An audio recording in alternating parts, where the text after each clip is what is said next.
Hi everyone, Sajid Amit here, and welcome to my shootout of the 4 best IEMs on the planet for bass. From the left to the right, I have the Sony IER-Z1R, I have the Fur Audio Kr5 or Kr5, the Empire Legend EVO, and finally, last but not the least, I have the Fur Audio Xenon 6, XE6 as it's called in short. All these IEMs have been driven by two sources just to get you an average of the sound profile of these two sources, which sound very different on their own. The Sony WM1ZM2 DAP, which is my personal DAP, and I love this DAP. And of course the Hugo 2, the evergreen Hugo 2, which has been around and people have been buying it for a long time now. But there's still nothing else like this on the market. You see this PW audio adapter that I'm using it with to convert the RCA outs to 4.4. So I'll talk about what these sound like. But first of all, guys, so I'm someone who likes bass. I grew up listening to musicians up and close. I know what bass sounds like, how explosive bass can be. And so bass is something that I feel like, I mean, occasionally will divide certain groups of audiophiles, because you have on the one hand, the highbrow types who would love to proclaim their, greater audiophile credentials because they listen to jazz and classical. And unfortunately, I even know one or two mainstream reviewers who fall in that category. Then on the other hand, you have bass heads who are just about the bass. But so I feel like a lot of us, or maybe even the most of us, fall in the middle. So we like bass, we like impact, because that's what bass is supposed to sound like. Real bass drums, double bass, or even a single bass drum up and close feels visceral, feels powerful, feels like a rifle shot even. So we like that bass. But we also like mid-range. We like vocals. We like electric guitars. We like viola even. And of course, we like treble extension, because without that, a lot of the clarity and air and just the sharpness and definition of music is often lost. So I'm, of course, one of those who loves bass, but not at the expense of other parts of the frequency spectrum, guys. And I'm certain most of you watching this will be in the same sort of category. So a lot of people will come and sort of, talk to me about balanced armature bass and how it can be as good as dynamic driver bass. I even know a few people who prefer balanced armature bass to dynamic driver bass, but all these IEMs have dynamic driver bass. And I don't think most BAs do bass very well. I have certain exceptions in mind. The Symphonium Helios is one of the Multiverse Mentor from Unique Melody is another. The U12T is decent for, for its bass, although it's BA. And finally, the Vision Ears of E7 can have very good bass if you EQ it. So yeah, I mean, there are a handful of balanced armature stuff that does bass well, but ultimately, guys, just think about what bass does. And I'm sorry this disclaimer is a bit dragged on, but I'll jump into the discussion of the sound profiles of this in a sec. But just think about what bass is meant to do. Think about how a band can survive without a vocalist, can survive without a drummer even, a guitarist even.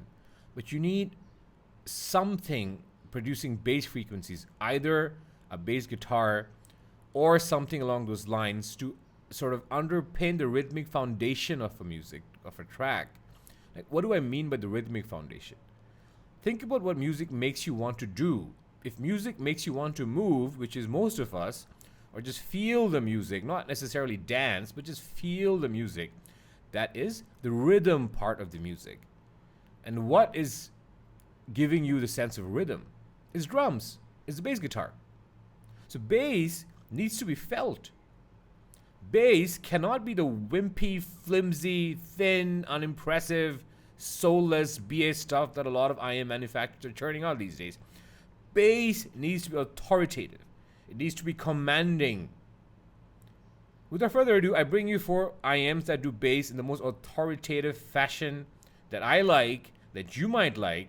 And in this review, I'll talk about the bass characteristics of all these IEMs with respect to what drivers they are housing. That matters to some of you, I know. The mid-bass and sub-bass balance of these 4, that matters to me. The sheer amount of viscerality of bass impact, or slam as some of you like to call it. And last but not the least, I'll talk about bass resolution and texture of all these 4. And finally, I will talk about deal breakers that these IEMs may have, because I don't want you to just buy these IEMs for bass, guys. Other things also matter. Without further ado, to jump right in, first of all, to talk about prices and driver specs. This is the most expensive on the table. This is the Fur Audio Xenon 6, which is priced at $3,900, close to $4,000. So the base driver tech here is a mixture of a dynamic driver and a balanced armature. So in terms of a DD, this has a 10 mm kinetic bass driver is what they're calling it. If you can sort of see the open venting system here, you can even see through and see the dynamic driver here. It is a 10 mm dynamic driver that is producing the bass coupled with one balanced armature driver. So two drivers doing bass, a massive opening here that gives you a sense of like bass being felt, almost like an open mic headphones, but I'll come into that a bit later. This is the second most expensive IEM I have on the table. This is the Empire Ears Legend EVO, which was a successor to the highly acclaimed Legend X. Legends in their own right, these guys have their dual 9 mm subwoofer dynamic driver proprietary tech. Very, very impressive, very thunderous even. So that's it for the Legend EVOs, $3,100, so cheaper than the Xenon 6 by $800. And then moving on, these are the Fur Audio Kr5, Kr5, very pretty IEMs. I like the silver color almost as much as gold color. $3,000, $100 cheaper than the Legend EVOs, but by no means are they inferior. I just want to get that out. So pricing is not an indication of inferiority necessarily. And I'll come to that at the end when I talk about what are my favorites here. So this, just like the Xenon 6, has this open venting system, a smaller venting system, a smaller area than on the Xenon 6, if you want to care to sort of see, which has an effect in terms of the mid-bass perception. However, this has the same driver tech, so one 10 mm dynamic driver and one open BA driver, so two drivers producing bass. $3,100, guys. That's a driver tech. And finally, last but not the least, this has the largest dynamic driver of any IEM on this table, but it's just one driver doing bass, whereas you have at least two doing bass on each of these. This has a 12 mm dynamic driver doing bass. This has two dynamic drivers and one BA overall. The other dynamic driver does mid-range, but this has the powerful 12 mm dynamic driver and very, very impressive for bass. And this comes in at $1,700, so it is less than half the price of the Xenon 6. The Z1Rs have had the most staying power of any IEM I can think of in this hobby, where IEMs soon become, you know, sort of like fast food and they're very easily forgotten. However, this has had tremendous staying power, very analogous to a lot of Sennheiser headphones, I dare say, in the headphone part of the hobby. But I mean, you know, it's still the old man of the hobby, but people still like it, own it, and a lot of Summit Fi or flagship sort of collectors will still have this in their collection. I'm one of them. Okay, so that's as far as the driver check goes. I do want to disclaim and talk a bit about the sound profile of the sources that have driven these IEMs with, so you have a sense of what I'm coming from or where I'm coming from. The Hugo 2 is somewhat analytical, and it does depend on what you sort of, you know, what output you use it from, because I feel that these PW audio adapters, which are amazing, I feel I get the maximum amount of resolution from the Hugo 2 using the RCA outs from this at the expense of a slightly brighter leaning signature. When I use the single 3.5 mm out from the Hugo 2, I get a slightly less bright signature, a slightly less analytical signature. But overall, the sound profile of the Hugo 2 is that it's very revealing, very transparent, true to source. It doesn't have the most amount of bass impact. It's slightly leaner in the bass, but it's overall very transparent and revealing, especially in the mid-range and treble. So that's what it sounds like. It's close to neutral, but I don't personally find anything, or I personally don't think or believe that anything sounds 100% neutral. So that's one of the sources, guys. The other source at the opposite end of the spectrum in terms of sound profile is the Sony WM1-ZM2, which is my favorite DAP. Yeah, so this is warm. This is very analog sounding. This has very rich timbre. It's somewhat thick. It's somewhat U-shaped. It's not very aggressive sounding. So I did want to tell you that I've tried two very different sources with these IEMs with which to formulate an opinion. So I wanted to try the yin and the yang, the extremes of sound profiles, before I came to a conclusion of what these sound like. because the Sony does have a thicker bass. The Sony WM1ZM2 has a thicker and more perceptible and a slammier bass. So I did not want synergy with the Sony to cloud my judgment of these IEMs. Hence, I wanted to sort of, right size my opinion with the Hugo 2. So now you have an unbiased perception, I hope, for these IEMs. Okay, starting with mid-bass to sub-bass balance, because that is important for me. So I can be someone who can have less of mid-bass, but I need my sub-bass. But I'm not someone who can just be happy with only sub-bass, which is the reason why a lot of Harman-tuned IEMs don't ultimately gel with me. So the Monarch from Theo Audio is an example. When I feel like when I first got the Monarch, it was very impactful in its growl and its sort of sub-bass kick. But over time, I grew tired of it because I missed that sort of mid-bass warmth and mid-bass balance, because mid-bass does in many ways anchor the sub-bass. And I feel like it's important to have that very natural glide from sub-bass to mid-bass for me to have lasting enjoyment with my bass. On this table, if I talk about mid-bass to sub-bass balance, I feel like these two are the best. So these IEMs from For Audio, especially the Kr5 and the XE6, in their stock tuning can sound overbearing in their mid-bass. As a matter of fact, if you have followed my sort of a lot of social media content that I put out, especially on the Head5 Facebook group, you will see that after my first impressions of these IEMs, I disliked these IEMs. And that was because I felt that they had too much mid-bass. They had this whole mid-bass bloat that made them sound very cumbersome, very slow even, and sometimes just very muddy. However, fast forward to CanJam Singapore, and I was at the For Audio booth, and the guys behind For Audio, Vlad and Bogdan, they had these Symbio Mandarin tips, like whole bucket loads of them, with which they were, letting everyone try their IEMs. So these were the only tips they were carrying, guys, and bucket loads of these orange tips. So that made me curious. So later on, when I bought the Xenon 6 and I started using the stock tips, I still found that mid-bass bloat. Then I procured these tips, and voila, the mid-bass bloat had been just mopped away. Guys, if you want to buy these IEMs, or if you own these IEMs, or if you have not enjoyed these IEMs, buy the Mandarin Symbio tips, and I promise you'll be in for a ride. You'll not need to invest in a source or a cable to correct this mid-bass bloat. These tips will do it for you. So once you have these tips, and I'm not using the same tips here, these are spin-fit orange tips, which are also somewhat rare, but they also do correct the mid-bass bloat somewhat, but in any case, these are the ones you want to get. With these tips, for both these IEMs, the mid-bass bloat gets mopped away, it gets right-sized, it gets balanced, and you get a balance of sub-bass and mid-bass. This has still more mid-bass than the Kr5. The Kr5 is still more sub-bassy than the Xenon 6. So that's worth keeping in mind. However, for a rounded bass where you have a balance between mid-bass and sub-bass, I still prefer these two guys. And if I had to pick one, I would prefer the Xenon 6 for longer term listening, because the Kr5 can be slightly more excitable, slightly more aggressive, slightly more dynamic, but I'll come to that. So for mid-bass and sub-bass balance, the Xenon 6, XE6 are my favorite IEMs, although I have to say that I need these tips to mop up the excess mid-bass. And I also want to disclaim that you need a bit of sort of brain burn-in to get it adjusted to this set, because it is a very unique sound profile that I did not like at first. So that's worth keeping in mind. The kinetic bass ventilation technology does sound very impactful, very overpowering, but you soon realize, especially with these tips, that it's fairly balanced. Okay, moving on to mid-bass, sub-bass balance.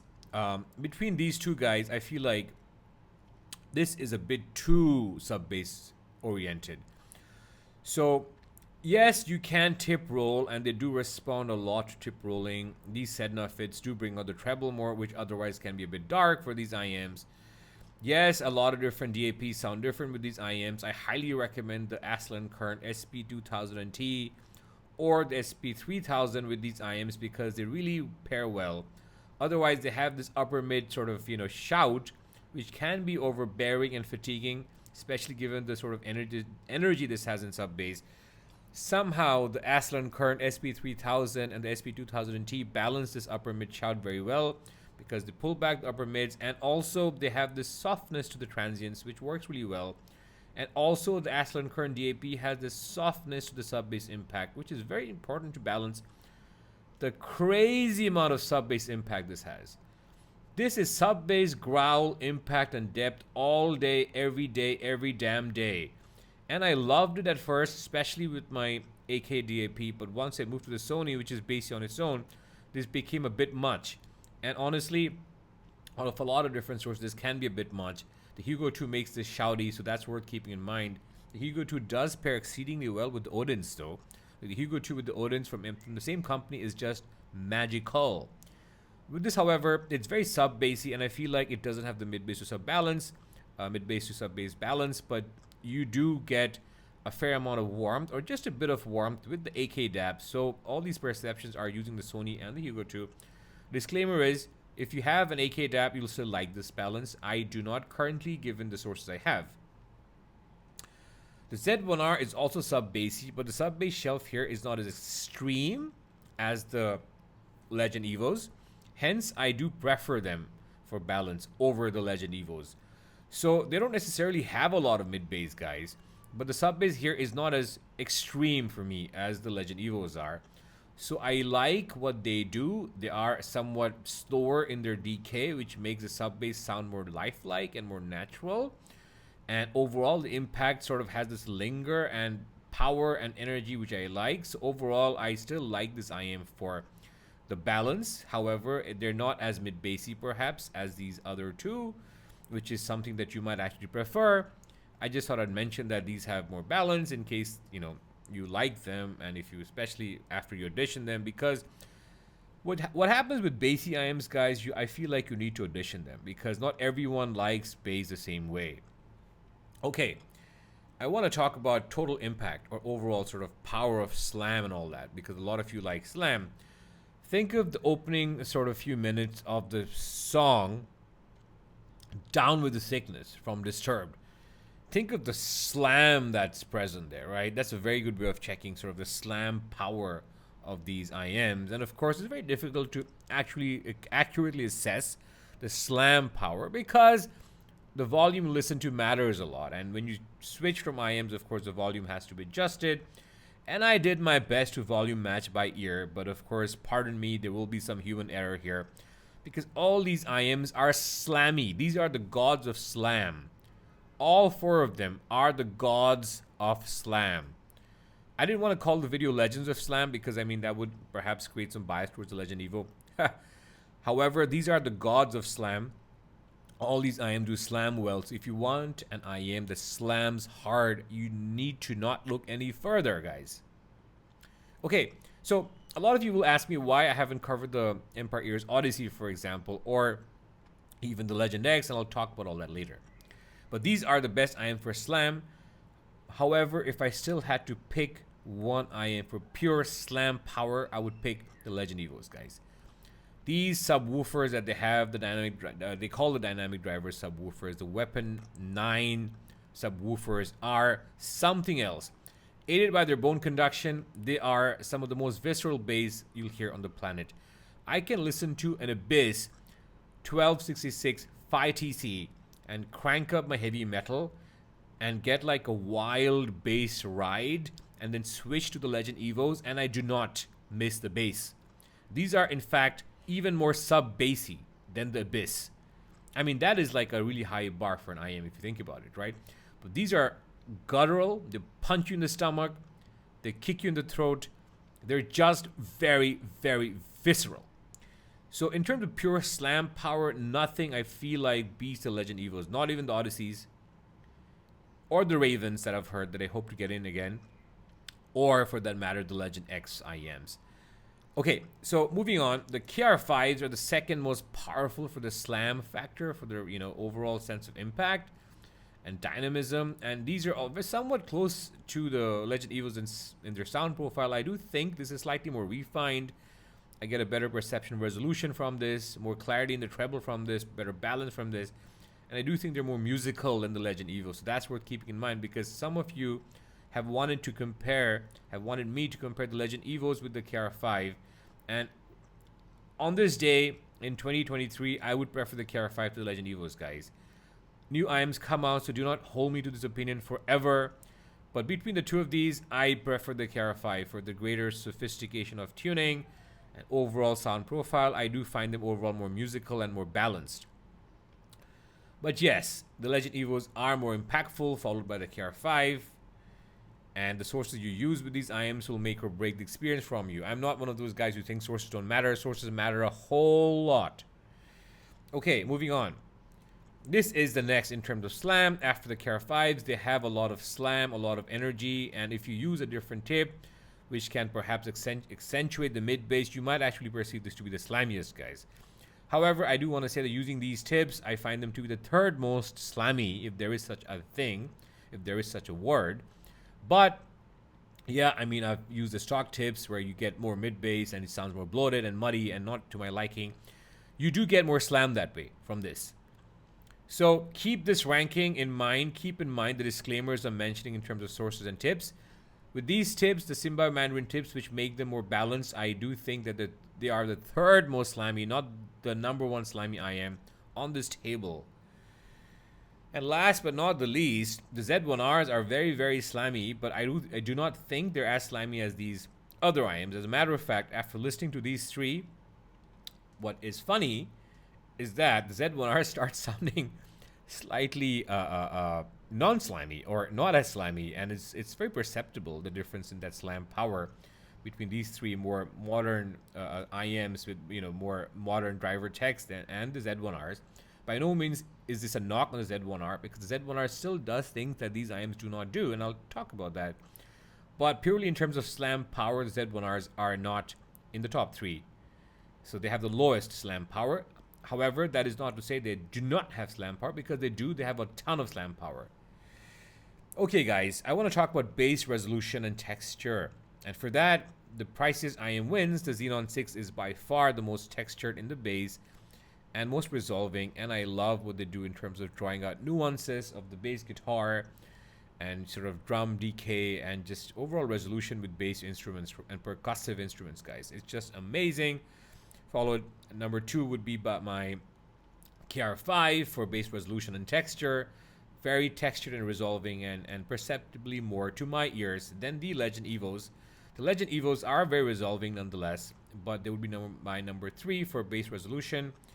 And the Z1Rs would be my number 4, and the differences here are telling in terms of bass resolution. This is a clear number 4. Guys, I've talked about slam, bass roundedness, i.e. mid-bass to sub-bass balance, and I've talked about overall bass texture, but I do want to leave you with my final sort of discussion on sound profile.